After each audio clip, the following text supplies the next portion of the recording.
नमस्कार दोस्तों। एक दिन अपने पिता के साथ सेवा में लगे एक लगभग 5 वर्ष के गोस्वामी बालक के मन में आया कि हम जो बिहारी जी को भोग अर्पण करते हैं वो यह खाते भी हैं। तो जिज्ञासावश जब नहीं रहा गया तो उस बालक ने अपने पिता की बगलबंदी का एक छोर पकड़कर पूछा, बाबा बिहारी जी खाते भी हैं? पिता को बालक की मासूम बात पर प्रेम आ गया। चूंकि ब्रजवासी ठहरे तो अपनी भाषा में बोले, लाला आज ये बात तेरे मन में कहाँ से आ गई? बालक छटपटाकर बोला, बाबा बताओ न। पिताजी बोले, हाँ वो भोग खाते हैं। बालक ने कहा, पर कैसे बाबा? थाली तो ज्यों की त्यों आ जावे बाहर। पिताजी बोले, चल मेरे साथ। हाथ पकड़कर भीतर ले गए और राजभोग का समय हो चुका था। लगभग 10 बजे के आसपास बिहारी जी का दर्शन 20-25 मिनट के लिए राजभोग के लिए बंद होता है। तो अब नित्य की भांति हवेली से बिहारी जी का भोग आया और उन्हें धराकर सभी गोस्वामी जन वहां से हटकर दूसरे कक्ष में चले गए और राजभोग के पद गाए जाने लगे। लगभग 20 मिनट के बाद गोस्वामी जी अपने बेटे को लेकर बिहारी जी की ओर बढ़े। यह सब नियम है कि पहले बिहारी जी को आचमन कराया जाता है, फिर प्रसाद की थाली पर नजर आते हैं और उसे बांटा जाता है।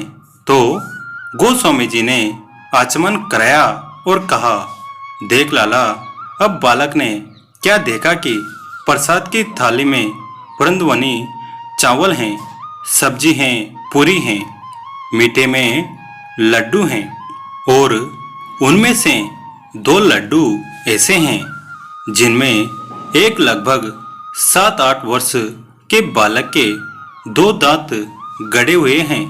ऐसी आकृति बनी हुई हैं। बालक देखकर विस्मित हो गया। लेकिन बाबा उस दिन लगता है कृपा करने के मन से आए थे, तो बोले, और देखोगे? बालक ने हाँ में सिर हिलाया। तो पिताजी ने बालक को गोद में उठाया और बिहारी जी के मुख के समीप करके कहा, ले देख ले। बालक ने देखा कि जो बूंदी के लड्डू में दांत के निशान पड़े थे वही बूंदी के लड्डू के दाने बिहारी जी के मुख से लगे हुए हैं। एक विशेष बात और, जब बिहारी जी को भोग लगता है तो भीतर के द्वार भी बंद कर दिए जाते हैं। बाबा ने अंत में कहा, हे गई तसल्ली, अर्थात बिहारी जी साक्षात हैं और आज भी नित्य प्रति भोग लगाते।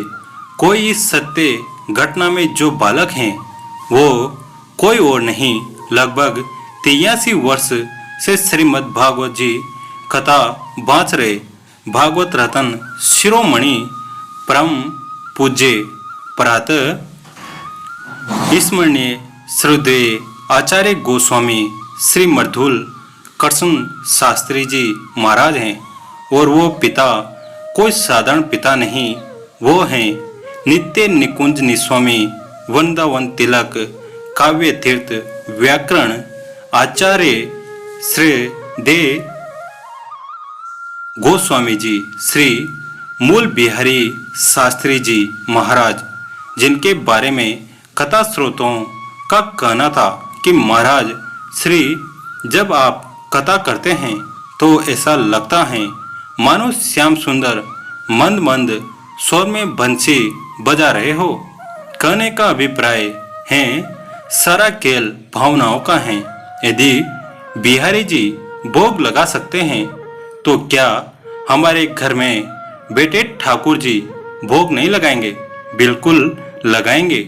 लगाएंगे क्या, लगाते हैं। बस हम उनमें से मूर्ति भावना को अलग कर दें तो बात है वे साक्षात विराजमान हैं। जय जय श्री राधे। दोस्तों, आपको कहानी कैसी लगी कमेंट करके ज़रूर बताएं। वीडियो को लाइक करें, चैनल को सब्सक्राइब करें। धन्यवाद।